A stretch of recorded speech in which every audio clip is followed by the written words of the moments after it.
throws a pass, touchdown San Francisco. Just as fine a pass as you're going to see, I'll tell you. Looking down toward the end zone of 49ers touchdown.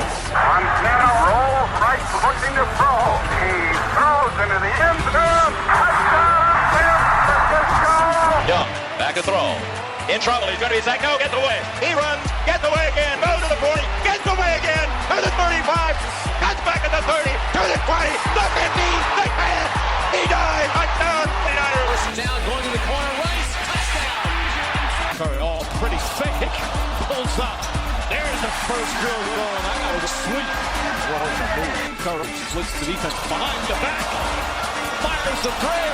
Oh, he puts it in. What a spectacular move. And the dream season is now complete. The Golden State Warriors are the 2015 NBA champions. Deals. And Bonds hits right high. It's a deep. It is Perez. The 2-2. Popped up. Send the ball. In foul territory. Giants win. A World Series win for the San Francisco Giants. Olá pessoal, sejam muito bem-vindos ao podcast da equipe Sports SF, o portal brasileiro das equipes de São Francisco. Aqui você fica sabendo tudo sobre o San Francisco 49ers na NFL, San Francisco Giants na Major League Baseball e Golden State Warriors na NBA.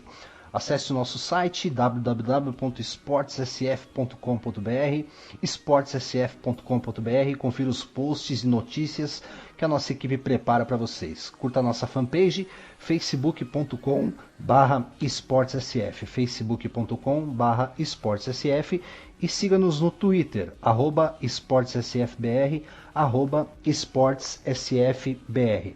Demoramos, mas finalmente chegamos no programa 10, ainda sem patrocínio. Atenção, Petrobras, Samarco, Brasif, Companhia Limitada, estamos aceitando o patrocínio de vocês. Bom, no programa de hoje a gente vai falar sobre as informações, tem informações aí sobre o Spring Training do San Francisco Giants, com o Bernard Spahn pegando fogo na pré-temporada, o futuro do Tim Lincecum, cujo contrato se encerrou no último mês, e algumas informações aí fresquinhas que o Gabriel Mandel, nosso outsider dos Giants, vai passar pra gente. Vamos falar também um pouco sobre o Golden State Warriors, que no último sábado derrotou o Oklahoma City Thunder num jogaço na prorrogação, 121-118, com uma cesta espetacular do Stephen Curry a 0,6 segundos do final, que reacendeu discussão nas redes sociais, LeBron James elogiando, Magic Johnson elogiando, tem muita coisa para falar sobre o Stephen Curry, que foi eleito o jogador da semana da Conferência Oeste. E terminaremos com notícias da off-season do San Francisco 49ers, que anunciou a extensão contratual do tight end Garrett Selleck por 4 temporadas e do defensive tackle Quinton Dial por 3 temporadas. E vamos repercutir bastante a solicitação de autorização dos agentes do Kaepernick para negociações no mercado. Vamos ver até que ponto isso vai afetar o time de São Francisco. Que, lembrando, a NFL teve essa semana o Combine e temos algumas informações bem bacanas sobre o Combine. Gabriel, tudo bem, meu velho?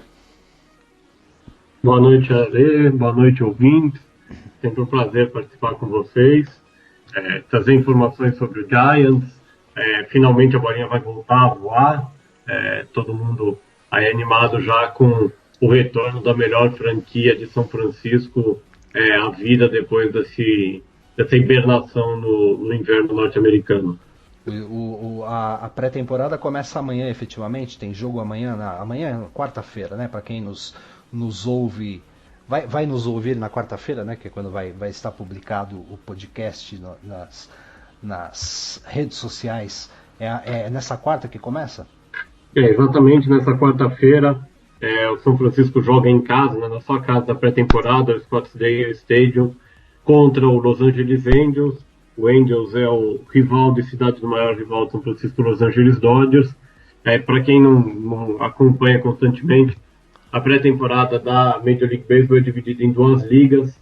Elas são chamadas de Cactus League e Grapefruit League. A Cactus League, que é a Liga de São Francisco, reúne os times que treinam no Arizona. A Grapefruit League reúne os times que treinam na Flórida, que tem suas casas de pré-temporada na Flórida. O Giants estreia amanhã na Cactus League. A Cactus League que, por coincidência, tem diversos dos rivais que São Francisco vai enfrentar durante o ano, incluindo o próprio Los Angeles Dodgers, incluindo o Arizona Diamondbacks, é lógico, o Colorado Rockies, o próprio Oakland Athletics. São diversos jogos interessantes ao longo desse mês de março, com as coisas esquentando até o começo da temporada regular no primeiro fim de semana de abril. O técnico Bruce Bochy, para a frustração dos fãs e completa irritação do comissário da Major League Baseball, Rob Manfred, que ele vai inserir aos poucos os jogadores titulares nos jogos de pré-temporada. O Giants ano passado sofreu muito com lesões e o Bolt tenta evitar que isso aconteça. Então, para a partida de amanhã, dessa quarta-feira, ele já anunciou que começam jogando o Buster Posey como catcher, o Brandon Belt na primeira base e o Joe Penny, que é exatamente um dos lesionados, na segunda base. Depois da segunda base em diante, é praticamente só a molecada, só quem está procurando o seu espaço ao sol. A exceção também é o pitcher Jeff Samardzija. O Samardzija, um dos reforços do Giants, assinou nessa intertemporada um contrato de 5 anos, 90 milhões. Começa jogando, ele deve ser o arremessador número 3 na rotação titular, mas vai ser vai abrir o Spring Training para os Giants, deve arremessar no máximo 3 entradas, deve ser seguido pelo Clayton Blackburn, e é o fato do Samardzija ser um arremessador amanhã que leva o Buster Posey a ser o catcher titular. O Bolt quer criar a química entre o seu catcher titular, a estrela do time, na verdade, junto com o Madison Bumgarner, e o novo arremessador. A mesma coisa deve acontecer quando o Johnny Cueto for ao montinho nesses primeiros jogos de pré-temporada. A semana de pré-temporada é a semana de treino 100% para os Giants, porque as lesões já apareceram. A gente tem aí 2 contusões, ambas consideradas leves. O arremessador Matt Cain, que deve ser o 4º ou 5º titular na rotação, passou por uma microcirurgia para retirar. Deve ficar mais uma semana afastado, mas a princípio isso não afeta os planos do Giants, e ele deve começar a temporada na rotação, deve fazer o primeiro jogo, o jogo que previsto para a primeira semana normalmente. O outro jogador machucado é outro grande ídolo da torcida, o Hunter Pence. O Pence tem uma inflamação no tendão de Aquiles, deve ficar afastado por mais uma semana. Ninguém considera a lesão séria. O próprio Pence minimizou até a necessidade de fazer exames, disse que ele já se sentia bem melhor hoje, mas deve ficar mais uma semana afastado, deve voltar aos treinos, talvez próxima terça ou quarta-feira.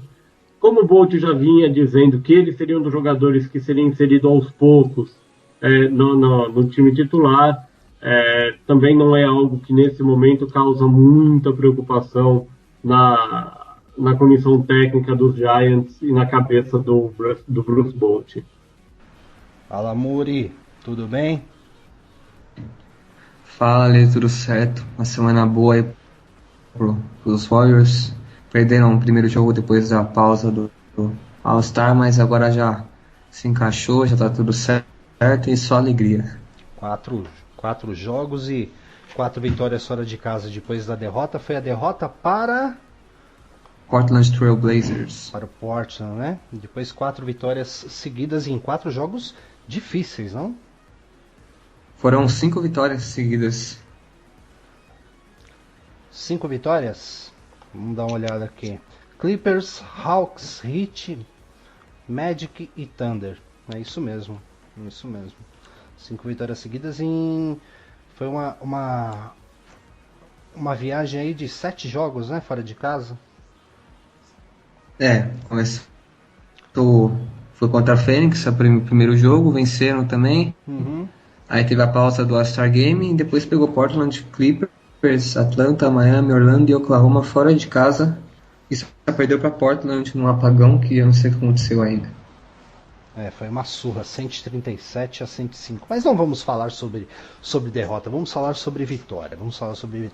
Bom, vamos começar falando sobre o San Francisco Giants com o Gabriel, que estará em Barueri City logo cedo. Então daremos a primeira palavra. Vamos começar com o San Francisco Giants, ele que já deu uma boa abertura falando sobre as contusões aí do Matt Cain, do Hunter Pence. Gabriel, como é que tá a estruturação do time no Spring Training? O Bernard Span, que é uma das contratações, né, para essa temporada, tá pegando fogo nos treinamentos, cara? A equipe toda voltou e todo mundo com muita cautela para evitar as lesões do ano passado. O Span, inclusive, um dos jogadores que teve lesões no ano passado, ainda atuando pelo Washington Nationals. O Span vem para ser... a presença dele é fundamental porque ele vem para ser o homem de leadoff. Ele, a princípio, todos os jogos que ele começar, ele vai ser o rebatedor número 1 dos Giants. Essa é uma posição que exige fisicamente muito, porque há esperança de que o Span roube bases, transforme rebatidas simples em duplas em triplas. Então é fundamental que ele faça uma boa pré-temporada e que chegue ao começo da temporada regular num bom nível fisicamente. A chegada do Span joga o Angel Pagan a princípio e eventualmente o Gregor Blanco, que é o quarto outfielder, para o campo esquerdo. O Pagan já disse que ele entende, ele aceita, existe uma coisa muito grande envolvendo ego e orgulho no beisebol, mas o Pagan disse que ele coloca o time em primeiro lugar e que vai fazer isso. A questão é saber onde o Pagan vai rebater no lineup, provavelmente da parte de baixo, provavelmente na 7ª ou 8ª posição, mas já com o Span cedeu de fato o center field e a posição de homem de leadoff para o novo reforço dos Giants. 3 anos, um contrato acima de $30 milhões. É o primeiro jogador desse elenco de 25, né, que é o elenco principal, que os Giants contratam, que tem como empresário polêmico Scott Boras, o homem que vê cifrões em tudo que pensa, em tudo que toca. Mas o Span também vai ser um desses jogadores inseridos aos poucos no time titular durante o Spring Training. Então dá para imaginar, por exemplo, que o Span, o Brandon Crawford, o Matt Duffy e o próprio Pagan, que talvez 3 desses jogadores, no máximo 4, comecem o jogo de quinta-feira. E o Bolt vai fazendo essa variação, até porque o São Francisco, ele precisa olhar os jogadores, porque o São Francisco tem aí talvez pelo menos 2 vagas em aberto no elenco ainda. Um infielder e um outfielder disputando, devem ser chamados, eventualmente um terceiro catcher. A única possibilidade que eu vejo disso não acontecer é o Bolt levar um jogador a mais, um arremessador a mais para o bullpen, até talvez por conta da contusão do Matt Cain, e aí São Francisco teria só 4 reservas, 4 rebatedores reservas, se é que podemos chamar assim. Nesse caso, eu acho que a vantagem é do Kyle Blanks, que é um jogador que tem passagens importantes pelo Miami Marlins. Vantagem porque ele consegue jogar na primeira base e no outfield. Senão, nós teríamos aí uma posição no outfield disputada pelo Jared Parker, o Mac Williamson e, eventualmente, o Gorkis Hernandes, que é um jogador também teve passagem pelo Marlins, mas nesse momento, talvez a zebra. E uma posição no infield aí para ser disputada talvez por Ehire Adrianza, o Corey Gillespie, que é um jogador que foi formado na base do Giants, depois saiu e volta agora. E aí, eventualmente, alguma surpresa que pode aparecer em 2014. Por exemplo, o Brandon Hicks começou o ano como segunda base titular exatamente por conta do ótimo desempenho dele no Spring Training. Ele que era um jogador que veio meio para completar o grupo, não deveria nem estar no elenco principal e acabou se tornando titular durante a primeira parte daquela campanha que levou à terceira conquista de World Series dos Giants em 5 anos, a terceira em ano par, esse é o 4º ano par, por isso tem muito torcedor do Giants já pensando em levantar o troféu de novo. Tim Lincecum, contrato encerrado foi em fevereiro, possibilidade de ele permanecer nos Giants ou você acha que não tem muito futuro para ele mais? O contrato do Lincecum terminou, né, no fim da temporada. O Giants é a única franquia que toda a sua carreira na Major League Baseball. Falar do Lincecum se confunde basicamente com falar sobre essa era vitoriosa dos Giants, né? O Lincecum estreou nas grandes ligas, uma breve passagem em 2007, mas se firmou de vez em 2008, Cy Young da Liga Nacional em 2008 e 2009, 3 conquistas de World Series, 2010, 2012, 2014, foi o principal arremessador dos Giants nos playoffs de 2010, em 2012, um no-hitter em 2013 contra o San Diego Padres, um no-hitter em 2014 contra o San Diego Padres, um dos maiores jogos jamais feitos por um arremessador na história. Jogo da série de divisão contra o Atlanta Braves em 2010, a volta dos Giants aos playoffs, somente 12 batidas em uma corrida, 14 strikeouts, uma atuação fantástica no AT&T Park.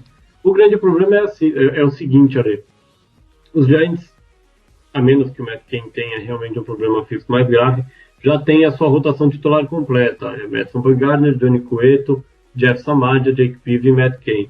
O Lincecum ainda quer ser titular, ele acredita que ele tem potencial para ser titular, ele passou por uma cirurgia no quadril, uma lesão no quadril, uma lesão degenerativa no quadril, foi o que levou para a lista de contundidos no fim do ano passado, que abreviou o fim de sua carreira em São Francisco, aparentemente. Ele está treinando na Arizona, em local secreto não informado, e pretende, nos próximos dias, aqui agora já no começo de março, fazer um workout, né, um treino aberto para todos os olheiros interessados. A expectativa é de que pelo menos metade das 30 franquias da Major League Baseball envie representantes dos Giants. A diretoria já confirmou, vão enviar um representante. O Giants tem interesse na volta do Lincecum como um reliever, praticamente. Ele dividiria aí a função de long reliever com o Chris Heston, que é o jogador que foi titular em 2015 e saiu da rotação.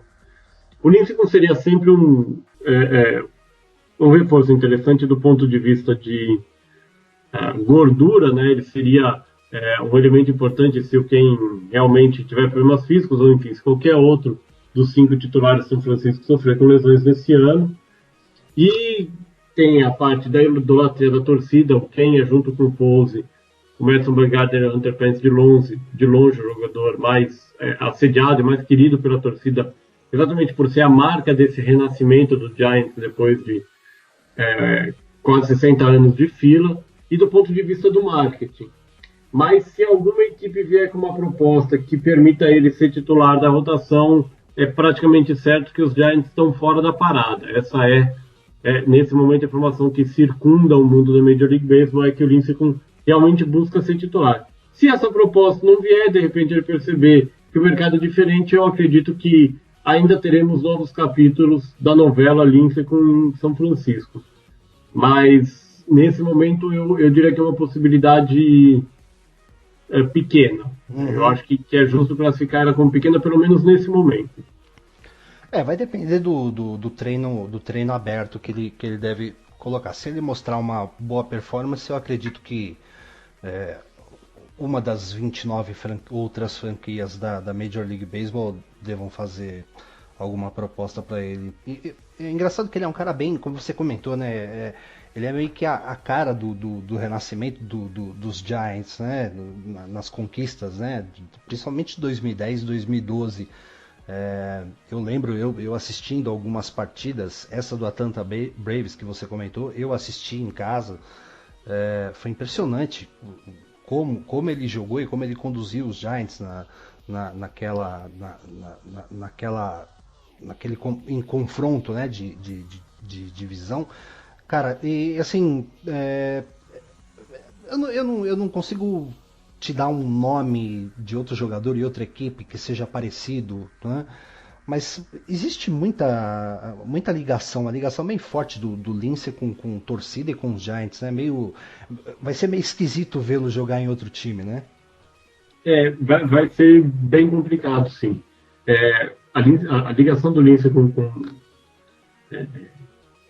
o Giants, ela transcende até a própria equipe, né? O Lincecum é um símbolo da cidade, importante frisar, o Lincecum, por exemplo, foi pego uma vez, foi parado numa blitz, ele é do estado de Washington, estava circulando pelo estado, foi parado numa blitz, e o policial encontrou com ele um cigarro de maconha, e isso elevou ainda mais a idolatria de São Francisco pelo Lincecum. É uma simbiose muito grande com o próprio estilo da cidade, uma cara muito de molecão, né, daquele cara que anda de skate nas ladeiras de São Francisco, ele é adorado na cidade. Realmente vai ser difícil para muitos torcedores ver o Lincecum em outra franquia. Lógico que isso também depende um pouco da franquia, né? Se o Lincecum for jogar, por exemplo, pelo Tampa Bay Rays, tudo bem, o Lincecum está no Tampa Bay Rays, é uma equipe da divisão leste da Liga Americana. Quando muito, eles se enfrentam 6 jogos a cada 3 anos. Se o Lincecum for para um rival de divisão, aí as coisas são diferentes. Muito se falou em alguns momentos do Lincecum ir para o próprio Seattle Mariners, que se é que existe isso, entre aspas, o time de infância dele. Aí a situação seria um pouquinho diferente, talvez. Mas vai ter uma crise de identidade, sim. Vai ter uma crise de identidade, como teria se o Buster Posey fosse embora, o Madison Bumgarner fosse embora. Nesse momento, é inimaginável até pensar que o Hunter Pence jogou em outra franquia.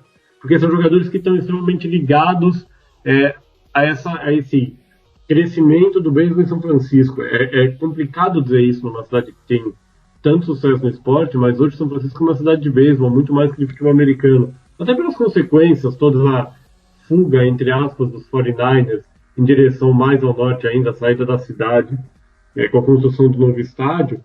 São Francisco é uma cidade muito ligada ao beisebol hoje. E o Lincecum, a saída do Lincecum vai ser talvez o primeiro choque de realidade dessa torcida, que nos últimos 6 anos tem muito pouco a reclamar da franquia.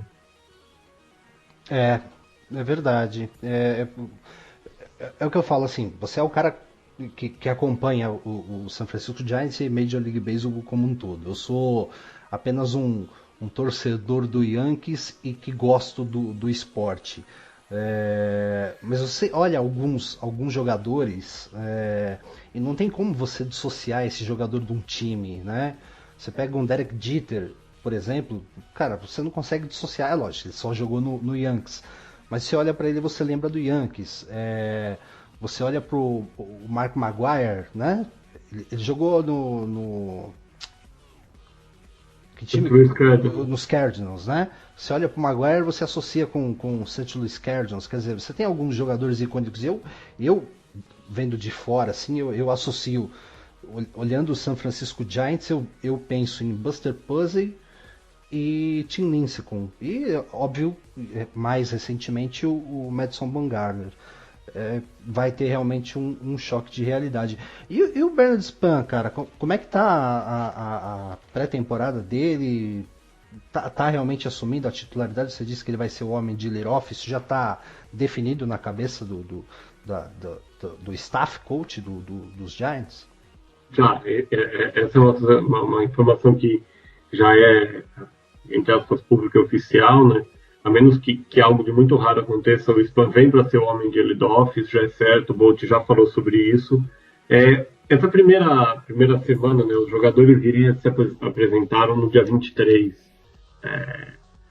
Essa primeira semana é uma muito pouca ação.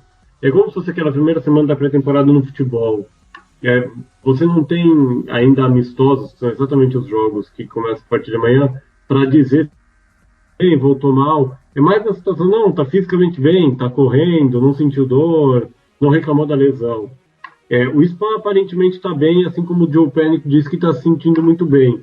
Eram e com o Matt Cain as duas maiores preocupações.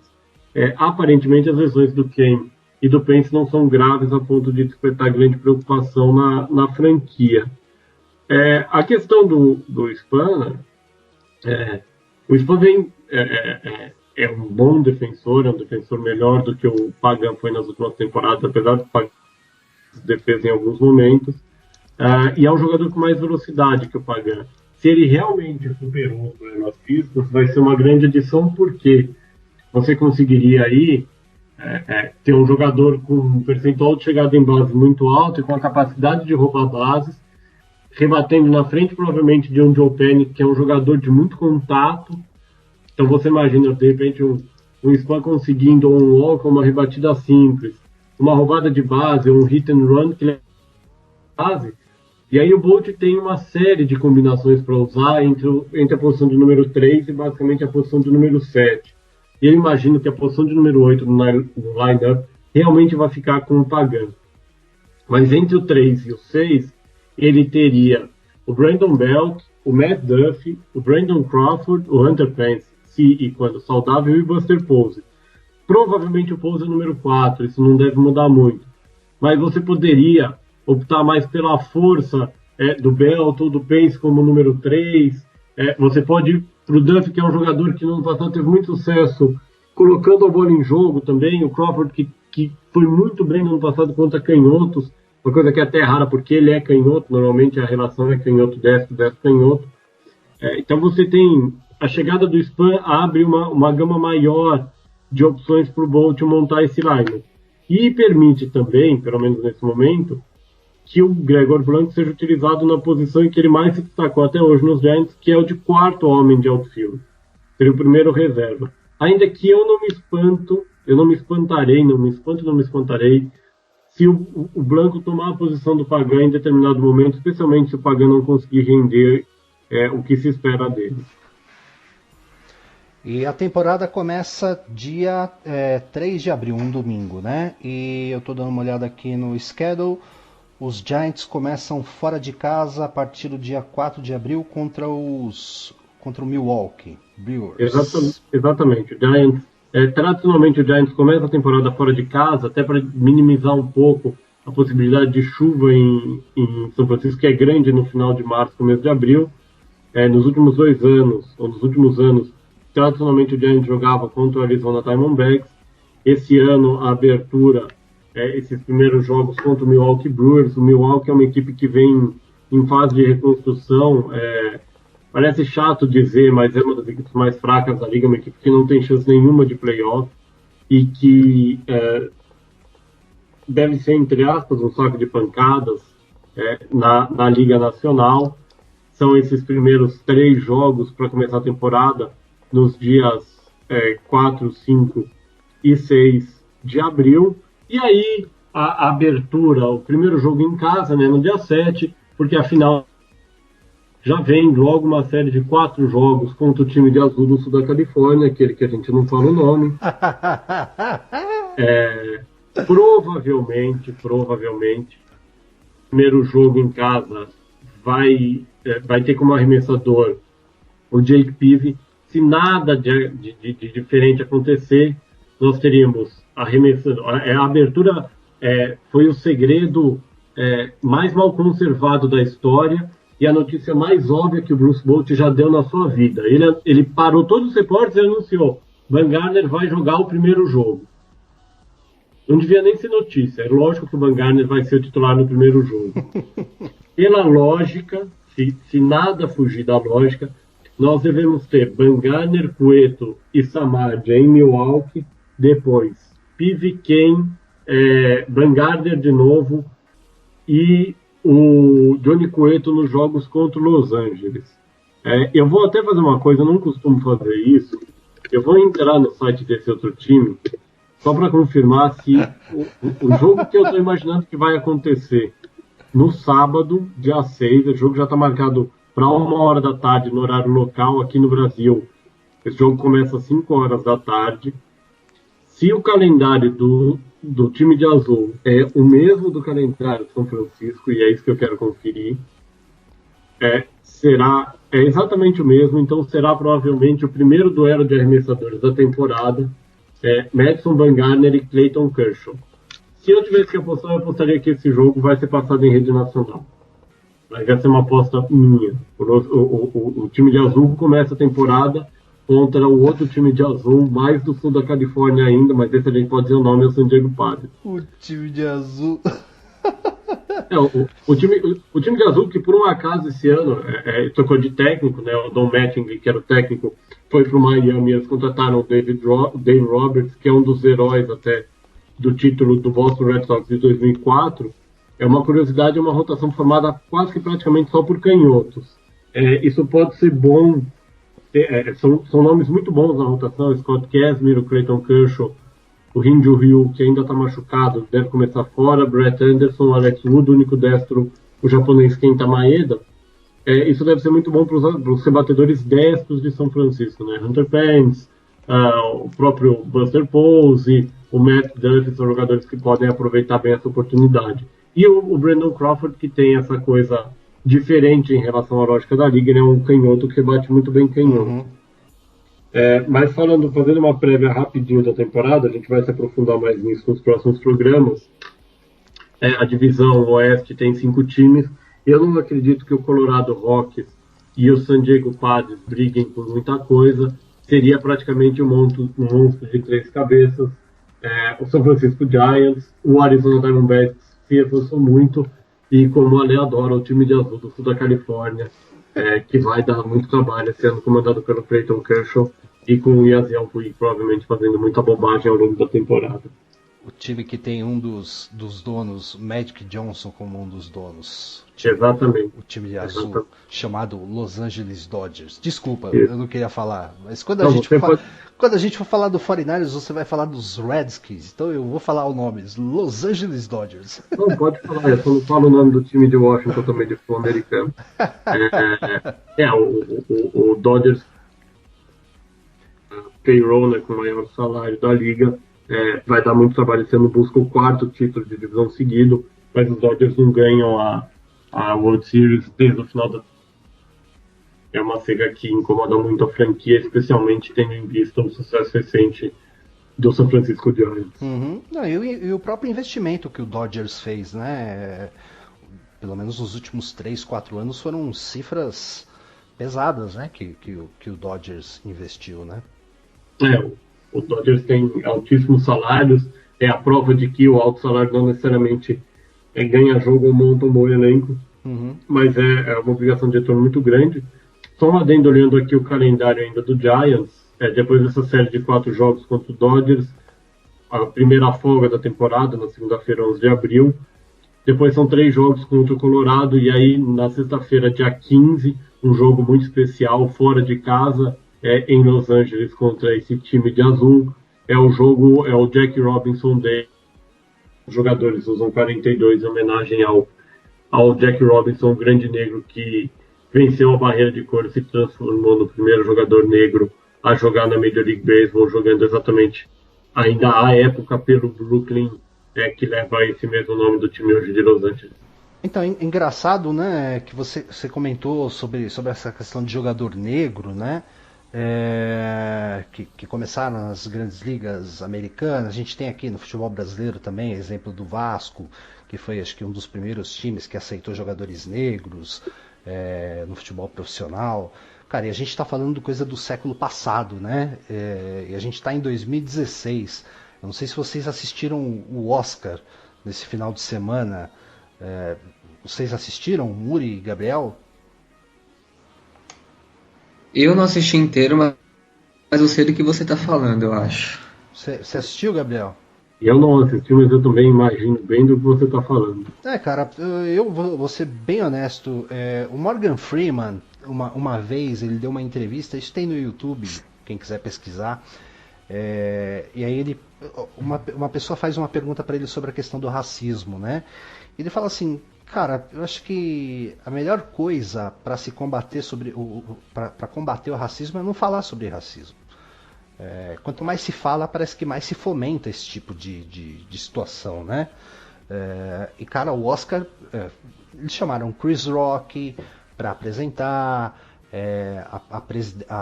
acho que a presidente da academia é negra, mulata, né? Não chega a ser negra. Bom, o Morgan Freeman, né, que eu comentei, apresentou o prêmio de melhor filme. Acho que o diretor de TV, de toda a produção também é negro.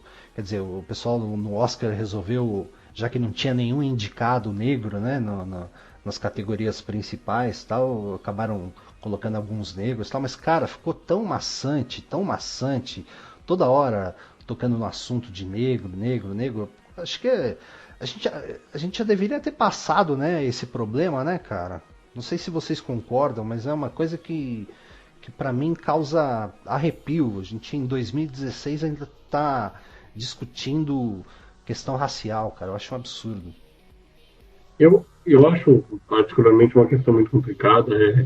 Eu entendo que há ainda, infelizmente, há bolsões, né, e há um grande problema nos Estados Unidos, ele é muito claro, em relação às etnias, do mesmo jeito como em algumas partes do Brasil, infelizmente, também há, e não só em relação a etnias, mas a todos os grupos minoritários, sejam étnicos, sejam religiosos, sejam sociais, sejam financeiros, e acho que o ser humano, claramente, a vida em sociedade não é perfeita e a gente não aprendeu ainda a lidar com essas questões, nem quando começar, nem quando terminar, porque, na verdade, certo seria não existir essas questões. Acho que é uma utopia muito grande imaginar que isso algum dia nunca vai acontecer, mas sendo utópico ou não, essa é a minha torcida para que alguém superar esses problemas e entender, do mesmo jeito que eu bato tanto em brigas de torcida organizada, entender que a pessoa não é melhor ou pior do que você por qualquer um desses detalhes.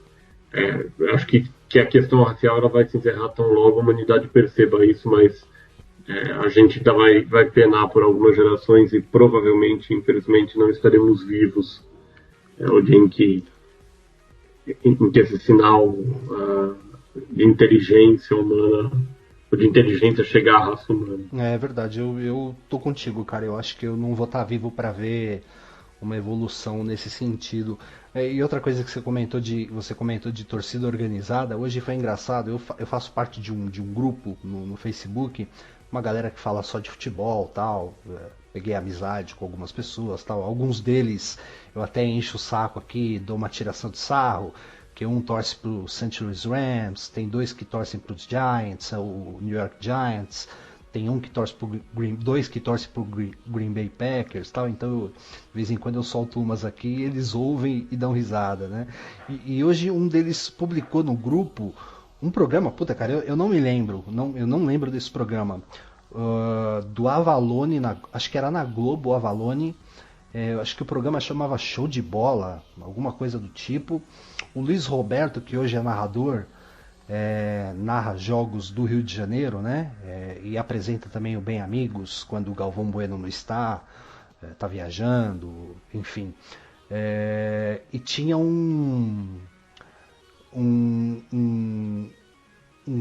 uma disputa, estilo aquela cidade contra cidade, mas de torcida organizada, cara. Ele colocou um vídeo lá da Mancha Verde contra a Dragões da Real. E ali ele fazia uma pergunta sobre a seleção e os caras... Copa de 70, quem fez o primeiro gol do Brasil na final contra a Itália? Aí os caras tinham que apertar um botão e o que apertasse primeiro respondia, né? E eu até fiz uma brincadeira, que infelizmente é a realidade, né? Eu falei, pô, se fosse... cada resposta certa era um gol, né? Eles contabilizavam como um gol. Eu falei, cara, se fosse nos dias de hoje esse show de torcida um contra o outro, né? A contabilidade seria pelo número de mortes, porque a imbecilidade é tamanha, né, cara? E a gente vira e mexe... parece que é uma barreira intransponível. Algumas coisas são barreiras intransponíveis. Como uma outra coisa que eu também acho ridículo, cara, e assim, não acontece só em jogos do Corinthians. Eu sou corintiano, eu falo aqui abertamente, não tenho problema com relação a isso. Essa questão de goleiro cobrar tiro de meta e a torcida toda gritar bicha quando o cara chuta o tiro de meta. Cara, é uma coisa tão sem nexo, cara.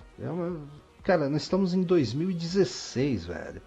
Acho que tem umas coisas que, infelizmente, como você falou, né, cara? Eu acho muito difícil que eu esteja vivo para ver uma evolução nesse sentido, porque realmente está difícil. Eu vejo, até pela educação do pessoal, eu acho que a tendência é só piorar, cara, infelizmente. Pelo menos no nosso país, né? Eu acho que a tendência é piorar. Infelizmente, parece ser isso mesmo, né? Infelizmente parece que a gente retrocede nesse momento, mas eu tenho fé que tanto às torcidas organizadas, como em relação à nossa vida em sociedade, com as minorias, a gente vai viver momentos mais alegres. Não sei se muito em breve, mas em algum momento da humanidade. Tomara, cara. Bom, fechamos sobre o San Francisco Giants, Gabriel? Fechamos, me despeço por aqui. Semana que vem a gente volta já com os resultados desses primeiros jogos de pré-temporada, ainda que esse seja um momento meio complicado fazer qualquer análise, mas a gente tenta. Legal. Vou te liberar hoje porque você amanhã cedo tá indo para Barueri. Boa sorte aí. Muito obrigado. E eu me despeço aqui dos amigos. Semana que vem, mais notícias sobre os Giants. Tomara notícias boas. Afinal, começa mais um ano páreo para quem é torcedor de São Francisco no páreo ano de título.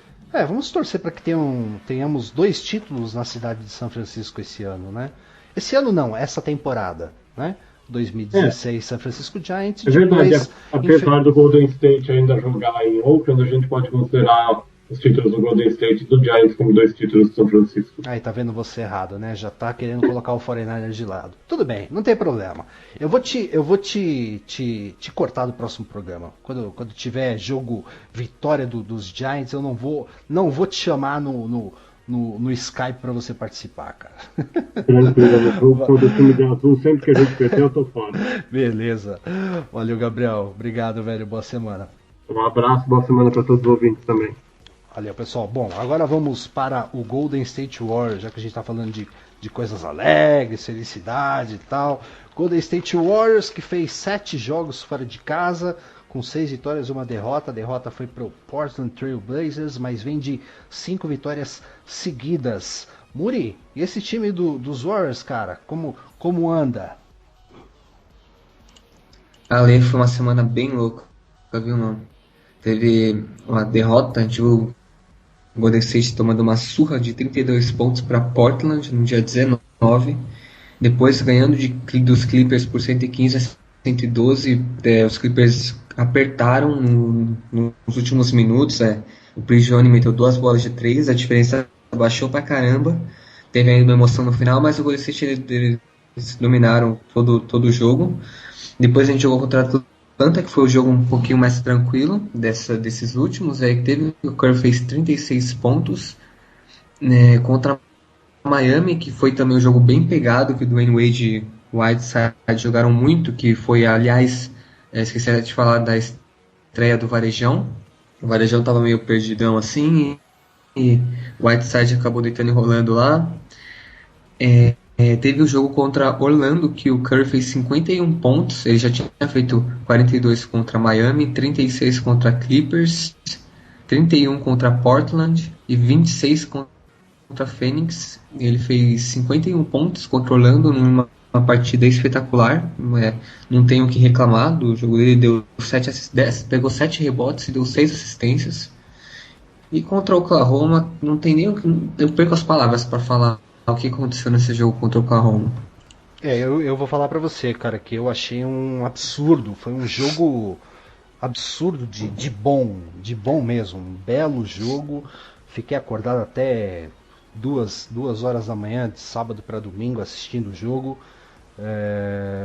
Não saí de balada esse final de semana, só assistindo o filme do Oscar, pra não fazer feio igual a Glória Pires, que já saiu falando, já publicou vídeo pedindo desculpa e tal.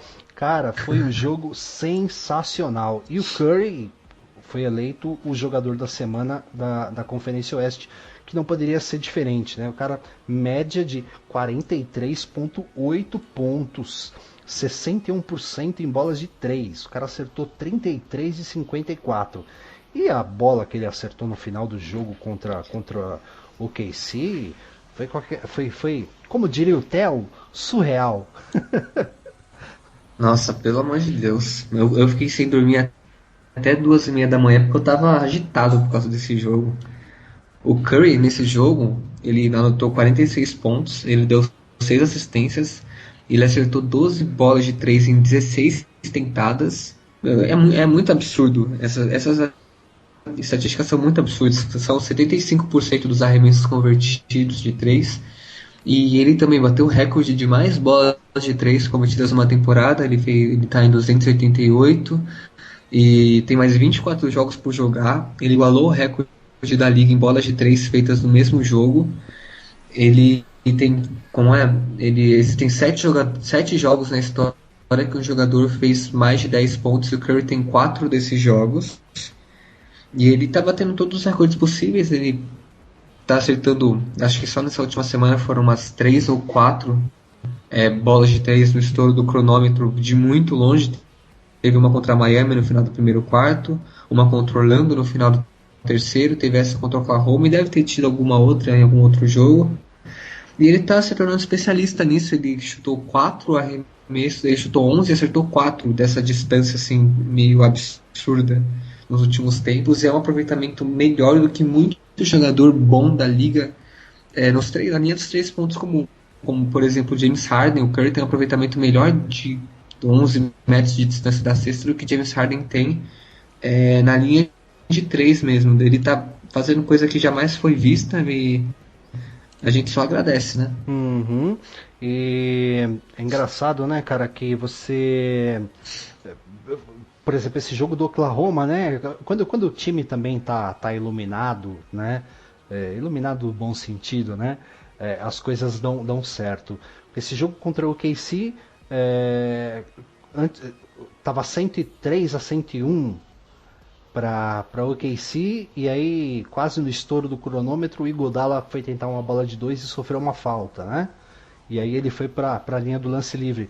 E eu lembro que no ano passado, nas finais do ano passado, não só nas finais, mas na final de conferência, o Iguodala sofreu muitas faltas, né? Porque o aproveitamento dele da linha de lance livre não era muito bom. E nesse jogo contra o Oklahoma, se ele perdesse um dos 2 arremessos, o jogo teria terminado. Ele converteu os 2 numa situação de grande pressão, né? Isso mostra a experiência também do Iguodala, né? Iguodala é um cara que tem 60% de lance livre na carreira, se eu não me engano. Eu xingo muito ele Xingo muito no Twitter, o Iguodala, porque não tem como...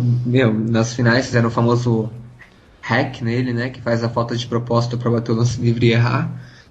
Ele errava o lance livre e a gente ficava bravo, né? Final da NBA, o cara errando, um jogador como o Iguodala, veterano, errando o lance livre. Aí chegou nesse jogo contra o Oklahoma, cavou a faltinha lá, tirou a falta não sei da onde, bateu ainda os 2 lances livres, acertou os 2 lances livres e deu a vitória pro Golden State. Deu tudo certo, mesmo dando tudo errado, mesmo Klay Thompson errando todas as bolas de 3 que ele tentou, ele foi lá e acertou a única no momento crucial. Eu acho que deu tudo errado para dar tudo certo no final. Os Warriors ficaram por 29 segundos só na frente do placar, e o jogo inteiro o Oklahoma ficou na frente, o jogo inteiro Kevin Durant jogando pra caramba, e na prorrogação o Curry tirou uma falta do Kevin Durant também. Kevin Durant saiu do jogo, e deu tudo absolutamente certo, mesmo dando tudo absolutamente errado nesse jogo. E isso mostra a fase do Golden State nessa temporada, né? Pois é o que eu estava comentando sobre essa questão do Iguodala, até pela questão do aproveitamento dele da linha do lance livre e do que o Curry tem feito na linha de 3 pontos. Eu acho que se a gente pegasse o nosso time do Esportes SF e a gente fizesse uma enquete, o que você acha mais fácil? O Curry acertar uma bola de 3 de 10 metros de distância, ou Iguodala acertar 2 lances livres? Eu acho que a maioria ia votar no Curry. Não, o Curry tá especialista nisso, mano. Não tem como acreditar no que o Curry tá fazendo. É uma coisa absurda, é surreal mesmo o que ele tá fazendo. E é muita facilidade para acertar arremesso.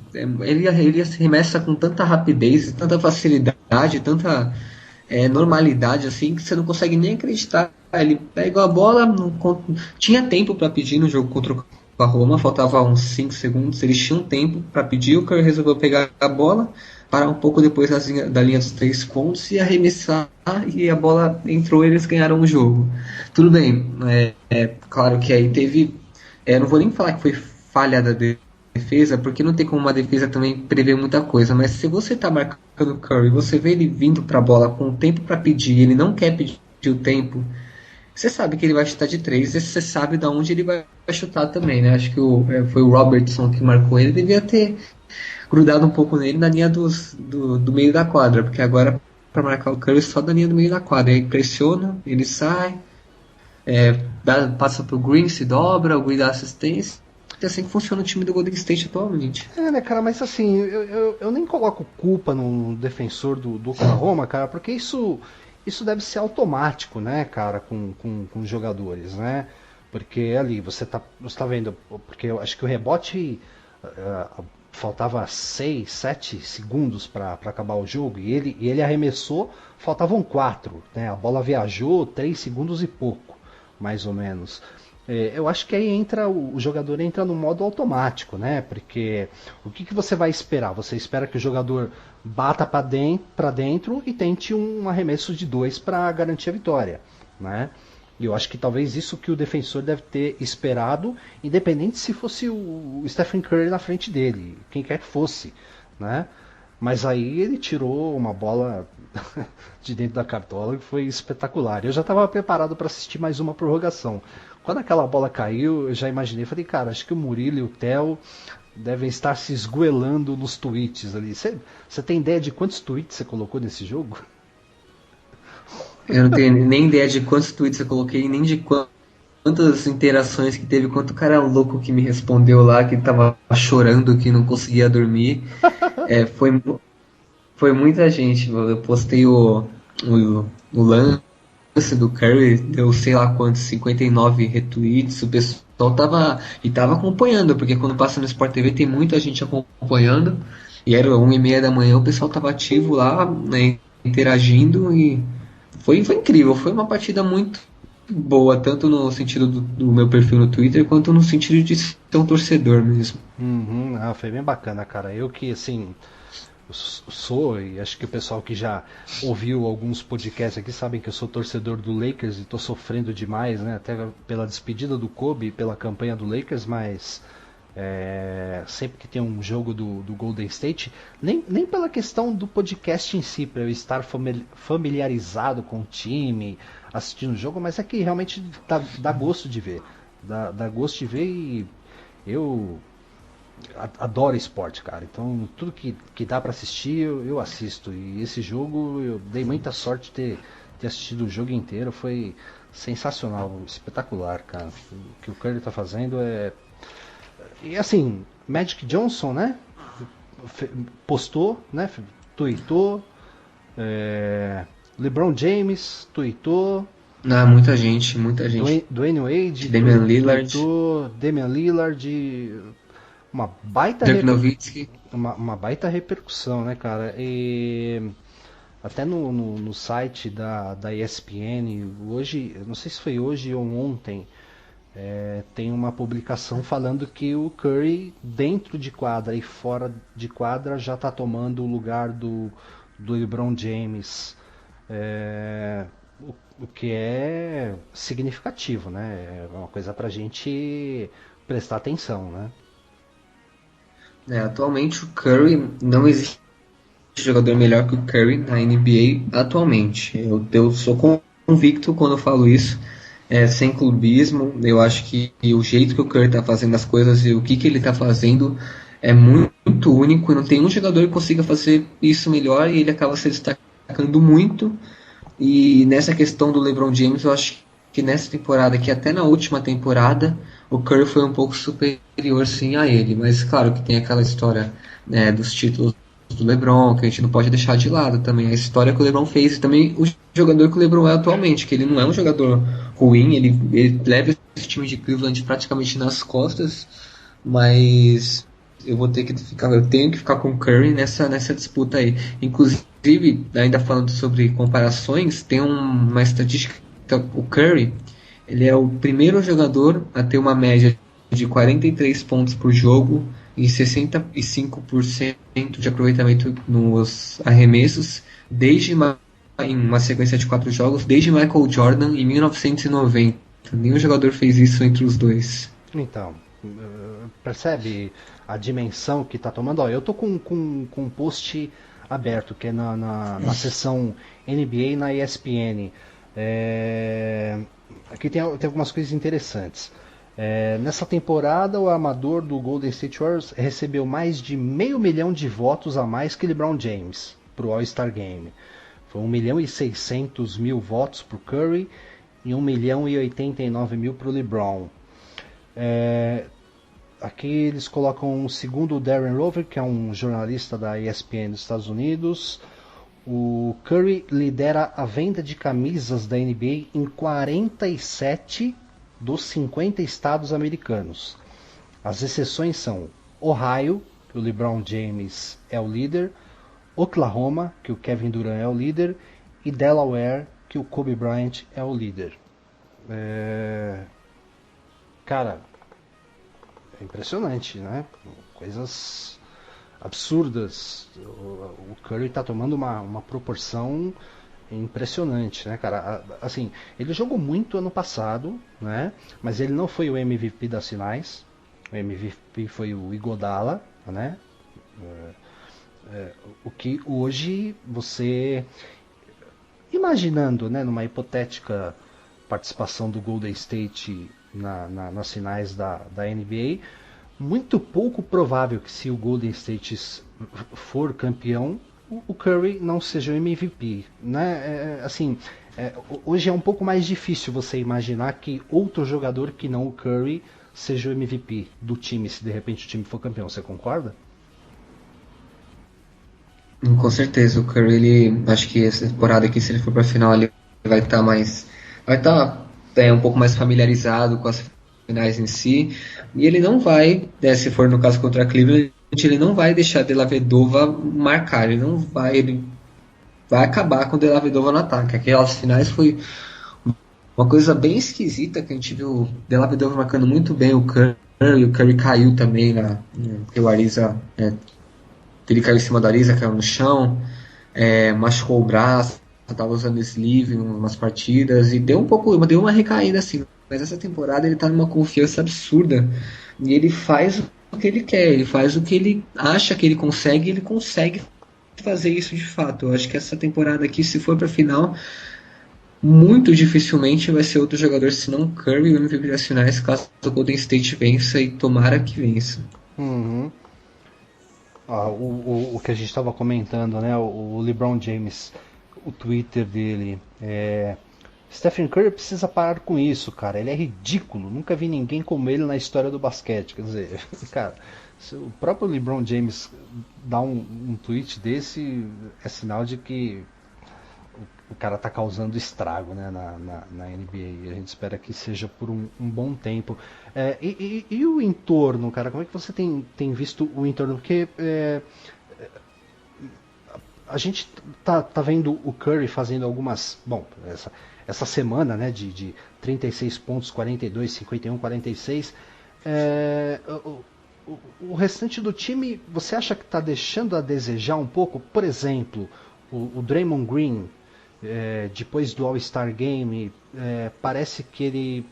Não sei se é uma impressão que eu tenho. Ele não está assim, com números tão expressivos como a gente já estava começando a se acostumar com triple-double, double-double. Como é que você está vendo o Draymond Green, por exemplo, nessa última semana? Eu percebi uma recaída do Draymond Green, do Andrew Bogut e do Harrison Barnes. Eu acho que são 3 jogadores que ainda não se encontraram nessa volta do All-Star Game. O Green, ele está um pouco perdendo a linha, assim, tanto que no último jogo contra o Oklahoma ele ficou bravo no vestiário, rolaram boatos, né, que ele brigou com o Kerr, brigou com o time. Mas, bom, eles voltaram melhor do intervalo. Não sei o que aconteceu lá, mas eles voltaram melhor e conseguiram vencer. Eu não sei, o Green não tá conseguindo jogar. Ele tá cometendo muito erro bobo, tá perdendo bandeja. Nossa, no último jogo contra o Oklahoma foi uma perda de bandeja atrás da outra. O Varejão perdeu uma, depois o Harrison Barnes perdeu 2.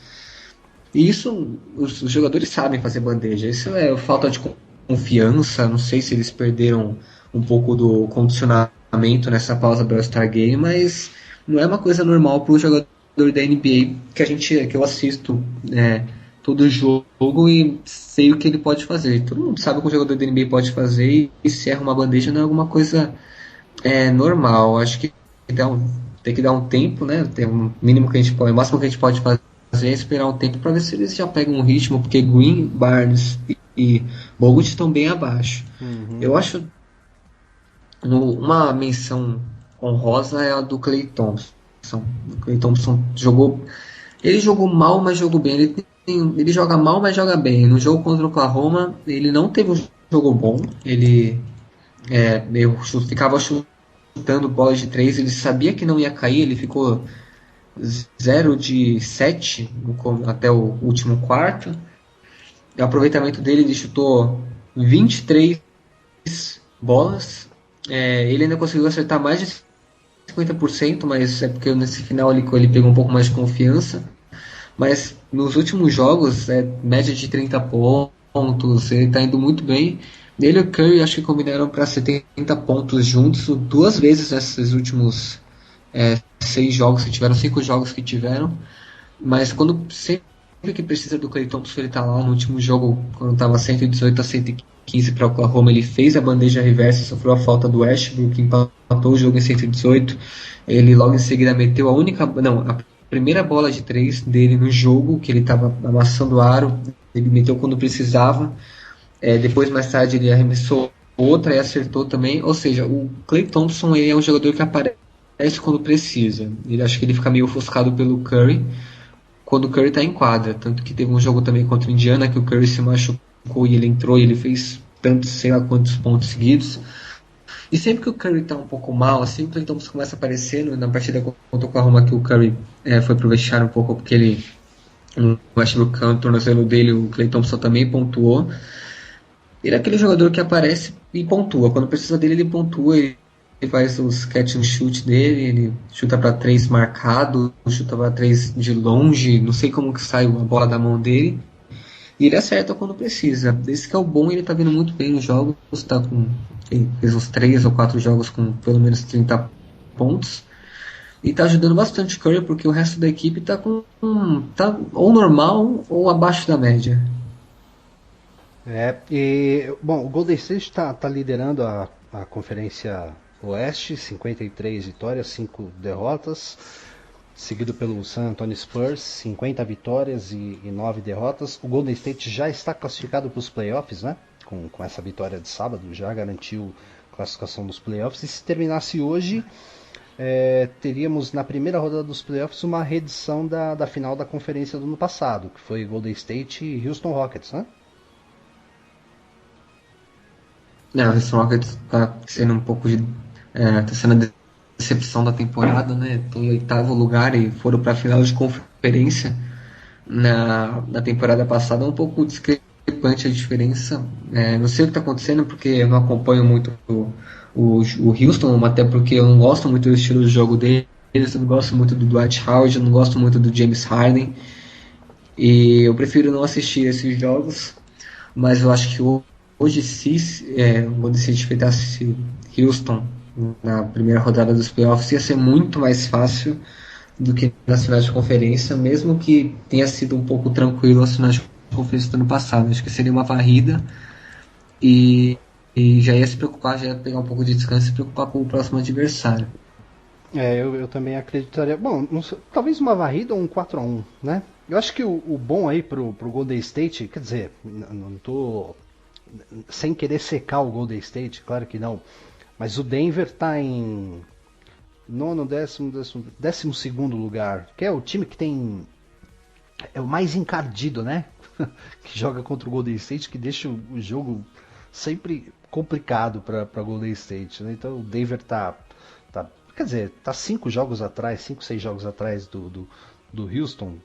Tem muito chão ainda, mas talvez o Denver não se classifique. E o meu Lakers está ali na última colocação, 11 vitórias e 49 derrotas.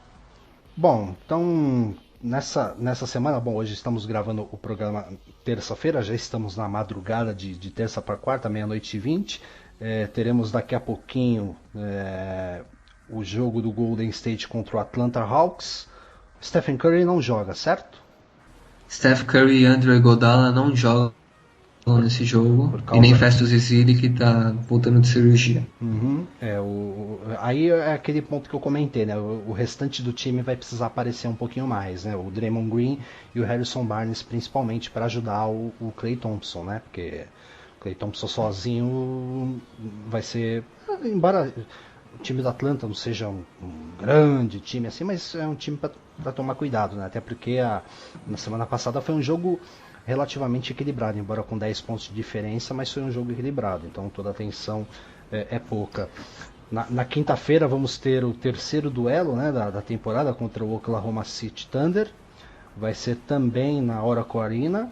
Depois no domingo fora de casa contra o Los Angeles Lakers, mais uma surra que o Lakers vai tomar.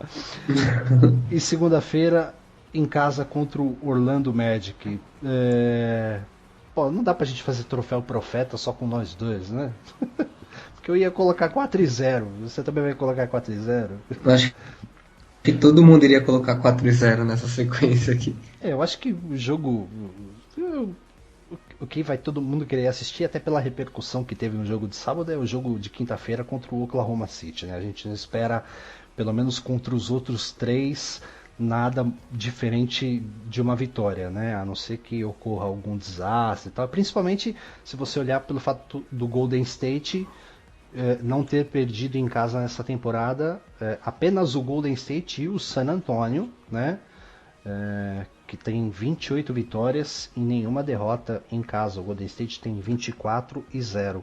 São os únicos times que não perderam em casa nessa temporada, o que é também absurdo, né?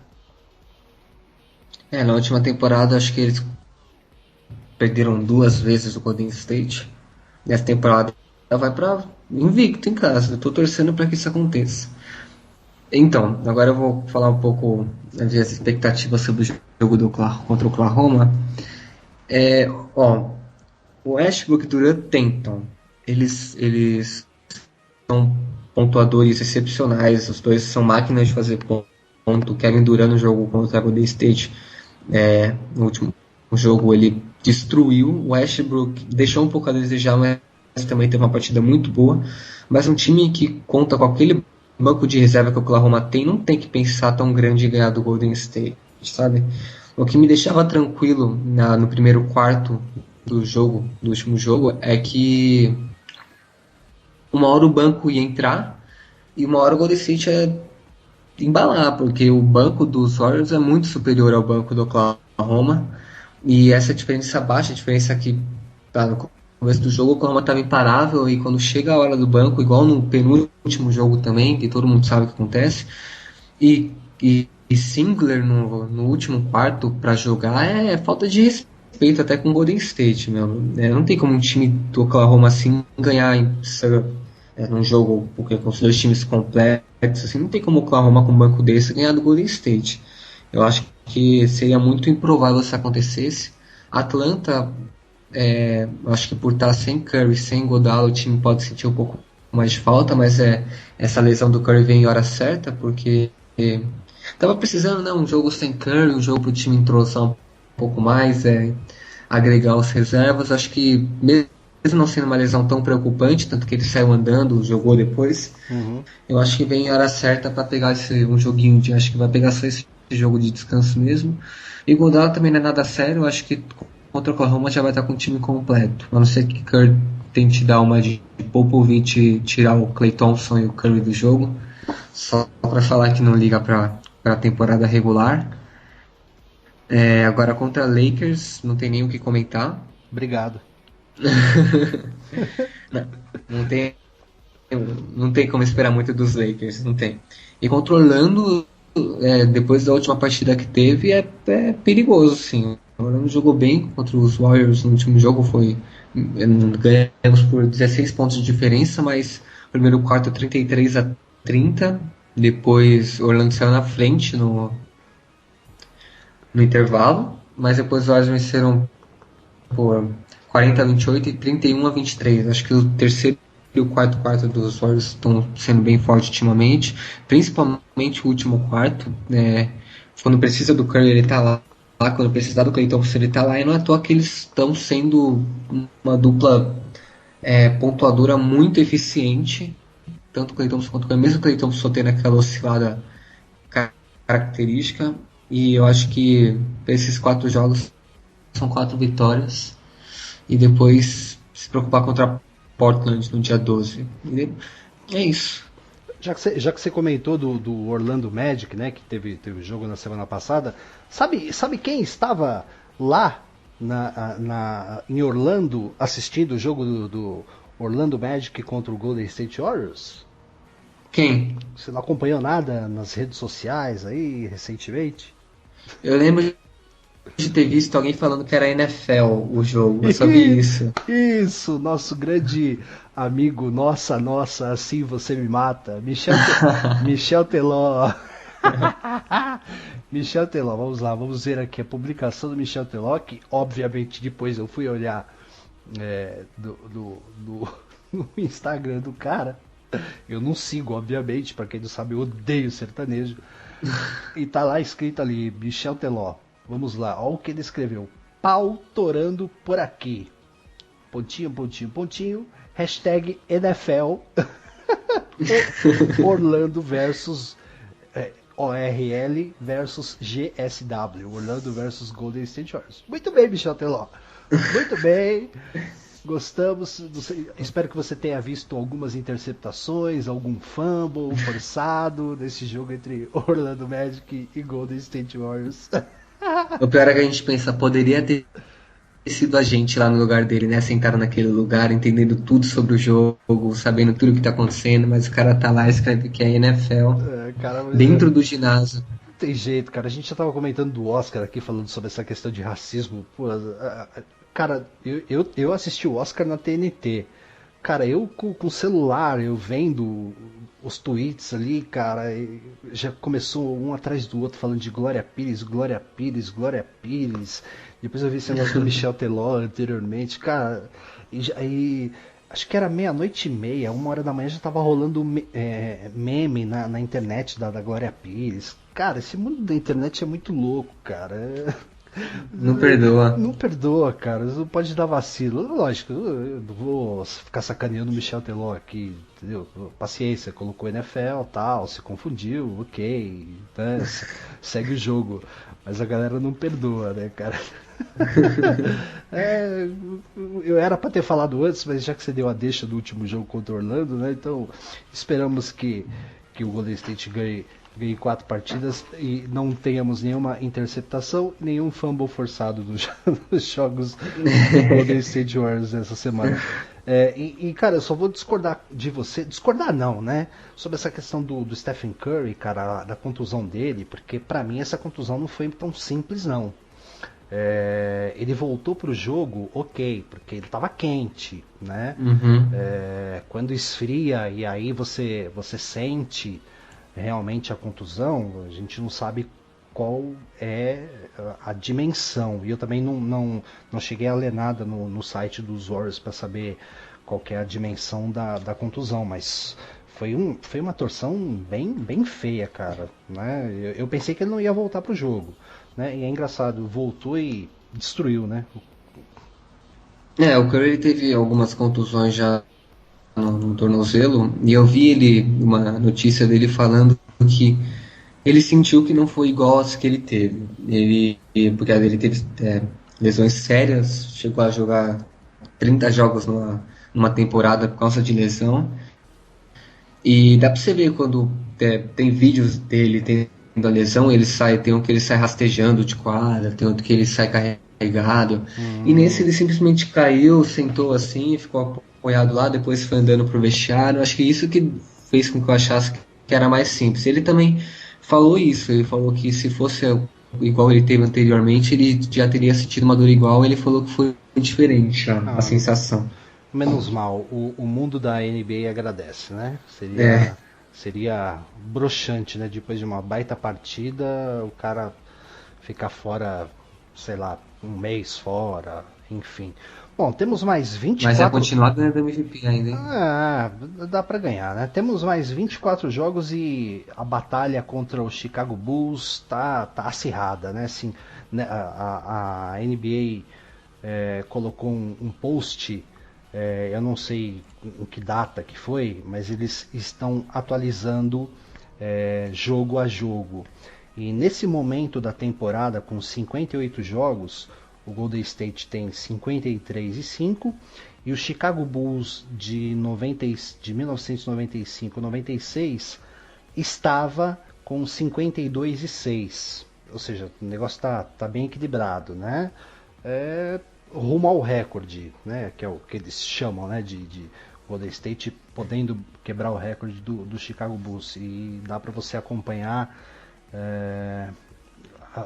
a história dos jogos aqui desde o início da temporada, tanto do Chicago quanto da época, quanto dos Warriors esse ano, bem interessante. Teve um momento da temporada entre os jogos 40, 43, que o Chicago tinha só 3 derrotas e os Warriors tinham 4 derrotas. Depois de 3 ou 4 jogos aí voltaram a igualar, e no jogo seguinte Chicago ficou com 41-5 e o Warriors ficou com 42-4, e aí não houve mais, teve um empate aí com 48 vitórias e 5 derrotas quando os Warriors perderam para o Portland, mas aí com essas 5 vitórias seguidas os Warriors retomou a liderança, entre aspas, né, nessa comparação com o Chicago Bulls. Mas eu vou passar o link para você, viu, Murilo, para você poder acompanhar. Bom, meu velho, terminamos o Golden State Warriors. Eu só tenho uma informação ainda sobre a equipe dos Bulls. Na verdade, sobre a história da NBA em geral, o Golden State pode se tornar a primeira equipe a passar uma temporada toda sem perder 2 jogos seguidos. Essa estatística, nunca na história da NBA teve um time que fez uma temporada inteira sem perder 2 jogos seguidos, e até aqui o Golden State não perdeu. O máximo que aconteceu foi ele perder para Denver em um jogo, ganhar no seguinte dos Lakers e perder para Detroit no outro, mas 2 seguidas na última temporada. Eu lembro que perderam para Lakers e Clippers, 3 jogos seguidos, se eu não me engano, nessa temporada aqui. Ou seja, eles estão melhorando cada vez mais essa reação deles à derrota, e eles estão cada vez mais imbatíveis. E até nesse link aqui que eu comentei, eu tô aqui justamente nessa situação. O Chicago Bulls no jogo 44 ganhou do Lakers, aí ficou com 41-3, aí perdeu do Nuggets, ficou com 41-4, e depois perdeu do Suns e ficou com 41-5. Então, o Chicago Bulls de 95-96 também perdeu 2 partidas seguidas. Mais um recorde para correr atrás, né? Eu tô vendo aqui a sequência de jogos dos Warriors e o que pode acontecer que tem, na verdade, o que o calendário põe de 2 adversários difíceis seguidos Dallas e San Antonio Spurs no meio de março, Clippers e Dallas no final de março, Spurs e Memphis, Spurs e Memphis, os 4 últimos jogos. Engraçado é que o Golden State, ele também, desses últimos 24 jogos, 18 vão ser na Oracle Arena, ou seja, eles vão jogar 6 jogos fora de casa e o resto tudo vai ser em casa. Então, se continuar assim, eu acho que se ele continuar invicto, como a gente espera que ele continue, e se ele continuar com aproveitamento bom, ele tem tudo para bater o recorde dos Bulls nessa lógica. Vamos esperar para ver o que acontece. Legal. Fechamos então, né, Murilão? Fechamos. Beleza, cara. Muitíssimo obrigado pela sua participação. Já volto aqui para fechar com você, porque hoje, infelizmente, estamos sem comentaristas do San Francisco 49ers. Então eu não vou dar uma de Galvão Bueno, que você é narrador e comentarista. Então vou passar apenas as informações do San Francisco 49ers, e semana que vem espero que a nossa turma esteja de volta. O pessoal está curtindo umas férias, entre aspas. muito preguiçosos para participar do podcast. Vamos lá, sobre o San Francisco 49ers, temos duas novidades em termos de negociação. Semana passada, o tight end Garrett Selleck, de 27 anos, que veio da Universidade de Michigan State, já tem 4 temporadas de experiência, fechou um contrato de 4 anos com o San Francisco 49ers. O ano passado foi disparada a melhor temporada dele. Para vocês terem uma ideia, entre 2012 e 2014 ele não tinha anotado nenhum TD e teve um total de 8 recepções. Na temporada de 2015 ele jogou só 11 jogos porque se machucou, teve uma contusão no tornozelo e não jogou o restante da temporada. Nesses 11 jogos ele teve 19 recepções para 186 jardas e 3 TDs. Eu acho que no segundo ou no terceiro podcast a gente foi à loucura, quase tivemos orgasmos com os 2 TDs do Garrett Selleck. Então ele é um reforço para quem não gosta muito, como eu, do Vance Drop McDonald. Teremos o Garrett Selleck ainda no roster principal do 49ers. E o defensive end, o defensive end Quinton Dial, de 25 anos, da Universidade de Alabama, tem 2 temporadas com os 49ers, fechou 3 anos de contrato, renegociou mais 3 anos de contrato com os 49ers. Rumores de que o Justin Smith pode retornar para a NFL após a aposentadoria que ele anunciou ano passado, naquela hecatombe que aconteceu com o 49ers, né, de sair meio time, ir embora, aposentadoria, etc. Mas ele disse que se ele voltar para a NFL, ele não volta para os 49ers. Ok, Justin Smith, muitíssimo obrigado pelos serviços prestados e desejamos a você péssima sorte no time que você decidir jogar. Em compensação, o Anthony Davis, que viveu um ano sabático, uma mini aposentadoria, right tackle, anunciou que pretende retornar para os 49ers agora em 2016 e é um belo reforço para a linha ofensiva da linha defensiva dos 49ers. Por fim, esse é um assunto que eu queria debater com o pessoal dos 49ers, mas deixaremos para a próxima semana, a não ser que o Muri queira falar alguma coisa, viu, Muri? Se você quiser, você pode descer o sarrafo aqui no 49ers, tá? O Colin Kaepernick, na semana passada, teve o Combine da NFL, que terminou nessa segunda-feira, dia 29 de fevereiro, uma semana de Combine, onde os jogadores que pretendem ser draftados pela NFL, né, que se candidatam como elegíveis para o draft, vão lá mostrar as suas aptidões. General managers e treinadores, head coaches vão lá para observar os novos talentos.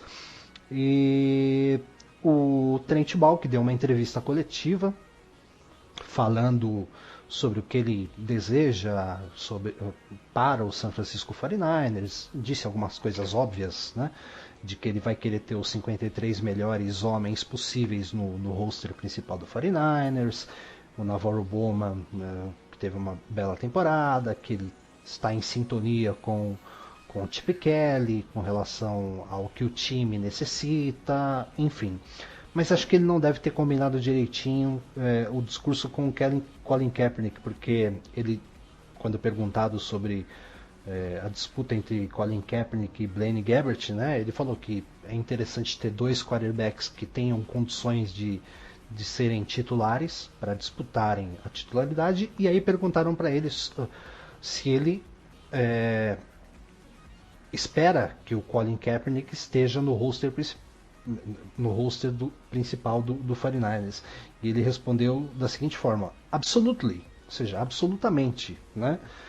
No dia seguinte, circulou na internet, pelo menos assim dos insiders da NFL, que os agentes do Colin Kaepernick pediram autorização para o 49ers para o Colin Kaepernick testar o mercado. E aí surgiram 2 times como possíveis destinos do Colin Kaepernick, que seriam o Houston Texans e o Cleveland Browns. Não sei até que ponto isso é verdade, se é fumaça, mas se for verdade já deixa um clima não muito interessante no vestiário dos 49ers. E já me deixa um pouco apreensivo de termos más notícias pela segunda off-season seguida. É complicado, né, Muri, quando você tem um jogador, independente da posição, da qualidade, enfim, que demonstra que não quer estar no time, né? É bem complicado, né? Eu nem lembro qual é essa sensação. Não lembra? Não, quem vai querer sair do Golden State, né? Mas agora não vou querer falar do meu São Paulo aqui, que tá cheio de gente assim. Então melhor eu ficar só no basquete mesmo, que tá tranquilo.